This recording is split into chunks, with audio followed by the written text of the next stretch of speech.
सभी को मेरा नमस्कार। मैं डॉक्टर मनु, आप सबका मेरे चैनल में स्वागत है। आज मैं आपसे एक ऐसे टॉपिक पर बात करना चाहती हूँ, जो गर्मियों में काफ़ी कॉमन देखने को मिलता है।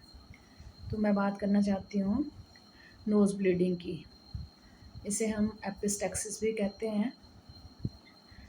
नोज़ ब्लीडिंग क्या है कि जब हमें किसी भी वजह से नाक से ब्लड आना शुरू हो जाए, तो उसे नोज़ ब्लीडिंग कहते हैं। तो इसके कई कारण होते हैं और सबसे कॉमन कारण तो ये है कि जैसे आजकल गर्मियाँ हैं, तो नाक के अंदर ड्राइनेस हो जाती है और जो छोटे बच्चे हैं ख़ासकर, उनको आदत होती है नाक में उँगली डालने की।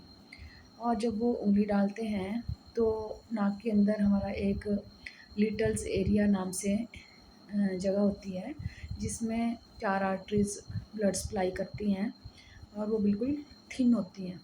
और जब ड्राइनेस की वजह से उसमें उँगली डाली जाती है, तो वो आर्टरीज़ जो हैं रप्चर हो जाती हैं और उसकी वजह से ब्लीडिंग होती है। ब्लीडिंग के और भी कारण हैं, कई बार गिर जाते हैं, चोट लगती है, उससे भी ब्लीडिंग हो सकती है, या हाइपरटेंशन की वजह से नोज़ ब्लीडिंग हो सकती है। इसके साथ-साथ ही अगर गंभीर बीमारियाँ जैसे ट्यूमर हो, तब भी नोज़ से ब्लीडिंग हो सकती है। इसके साथ ही जैसे नेज़ल पॉलिप है, इसमें भी कई बार नेज़ल ब्लीडिंग हो जाती है। तो जब भी हमें नाक से ब्लीडिंग हो, तो सबसे पहले तो हमें इसका जो कारण है, उसे ढूँढना चाहिए कि किस वजह से हमें ये नोज़ ब्लीडिंग होती है। तो इसकी मैनेजमेंट के लिए हम क्या कर सकते हैं, जब भी किसी को नोज़ ब्लीडिंग होती है, तो सबसे पहले पेशेंट को बिठा देना चाहिए और सिर को थोड़ा आगे झुका के उसकी जो नाक को है, जो सॉफ्ट एरिया है नाक का सबसे आगे का पोर्शन, उसको बिल्कुल पिंच करना चाहिए 10 मिनट के लिए टाइट, ताकि उसकी जो वहाँ की जो ब्लड सप्लाई है वो बंद हो जाए, और मतलब जो वहाँ के ब्लीडर हैं वो बंद हो जाएँ और जो क्लॉटिंग हो, ब्लड क्लॉटिंग स्टार्ट हो जाए। हमें बार-बार इसे ढीला नहीं छोड़ना चाहिए, ये देखने के लिए कि ब्लीडिंग बंद हो रही है या नहीं। इसे 10-11 मिनट के लिए बिल्कुल टाइट पकड़ना चाहिए। इसके बाद हम कर सकते हैं कि आइस की पैकिंग दे सकते हैं, जैसे आइस को क्रश करके आइस क्यूब्स को उसको एक हैंकी में डाल के नाक के ऊपर उसकी कोल्ड स्पंजिंग कर सकते हैं। इसके साथ ही हमें गर्म चीज़ों से परहेज़ करना चाहिए।